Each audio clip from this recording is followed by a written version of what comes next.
My name's Phil Maciak. I am a lecturer in the American Culture Studies program and in the English department at WashU. In AMCS, I teach both courses in visual culture and in cultural criticism, and I'm a major advisor.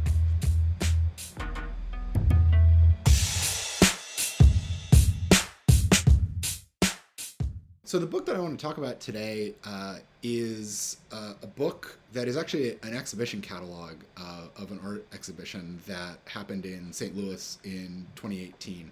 The book's called St. Louis by Kehinde Wiley, who is a contemporary portrait painter. And the reason I picked this book is, well, there's a couple of reasons. One of which is that it is, just in its form, a document of something that doesn't exist anymore. This was a series of 11 paintings that were commissioned from Kehinde Wiley by the St. Louis Art Museum and a series of other partners, and exhibited at the St. Louis Art Museum for a period of time in 2018. And I took two different sections of my American Culture Studies Introduction to American Visual Culture class there. I spent a lot of time in the gallery, and just for any number of different reasons, the 11 paintings that were painted specifically for this exhibit have been broken up and sold to different museums. We have one still. It's called Charles I. You'll be able to see it at SLAM.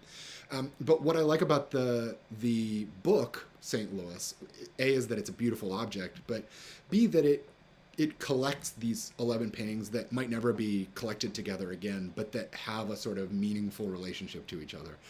So just as an object, just as a record of this experience that I and all of my students and thousands of people in the St. Louis area had in 2018, I think it's a kind of a special book.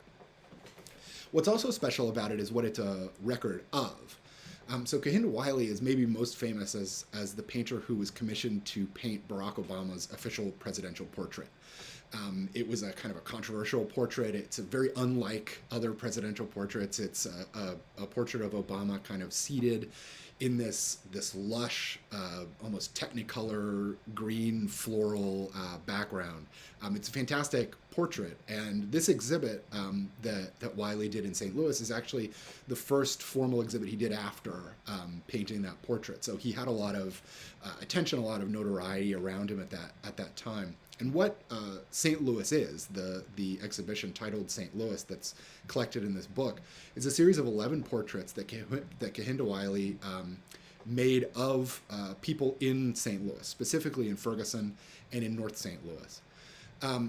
Kehinde Wiley's sort of calling card as an artist is that he paints portraits of contemporary Black Americans in the specific poses and postures of traditional European and American fine art painting and portraiture. So he takes as models, as specific models, sort of traditional portrait paintings, and he reimagines those paintings with contemporary subjects and with a sort of signature graphic painterly backdrop. So what this exhibition is, St. Louis at the St. Louis Art Museum, is a series of portraits that were commissioned specifically as kind of a meditation on the years after the Ferguson Uprising and the death of Michael Brown in 2014. So Wiley came to St. Louis. He visited a lot of the sites that became famous nationally with news coverage of the Ferguson Uprising. He went to diners and gas stations and all sorts of locations in Ferguson and North St. Louis. And he met people on the street. And his sort of methodology is that he goes around, he meets people, he shows them some examples of paintings that he's done, and he asks them if they'd like to sit for a portrait for him. He poses them then in the position of these sort of classical paintings, and he takes a photograph, and then he takes those photographs back to his studio and he paints these portraits. One of the things that is unique about this exhibit isn't just that it's about subjects from St. Louis, but that it is in specific dialogue with the collections of the St. Louis Art Museum.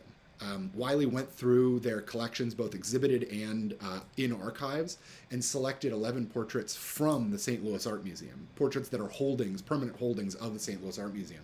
So all of the portraits that are a part of the St. Louis exhibit are modeled on portraits that are actually hanging on the walls of the St. Louis Art Museum. And it was a kind of a fun scavenger hunt that you could do after the exhibit to then go around and find the portraits upon which all of these new portraits were based in different wings of the museum. This process of street casting, the sort of regional specificity of St. Louis, the way that these paintings sort of make their subjects come alive with these almost surreal Victorian wallpaper style backdrops.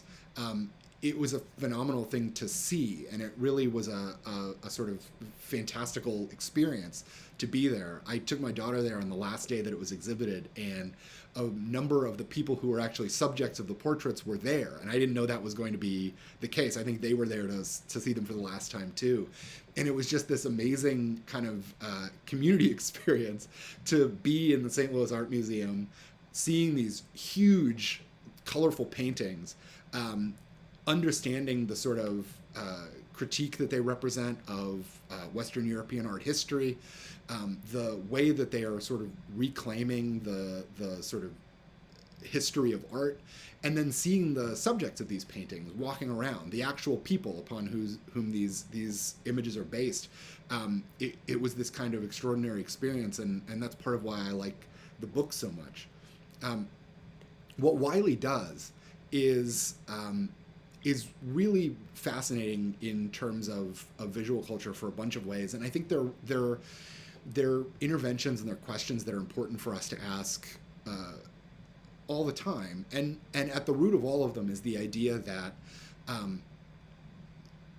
images are powerful, they make meaning, they aren't just representing things in the world, they are producing our understanding of things in the world. And if images, enough of them, represent the same subjects, take the same point of view, understand the world in the same way, then the viewers of those paintings, the viewers of those images will begin to occupy the same point of view, will begin to understand the same perspective on the world as the norm, right?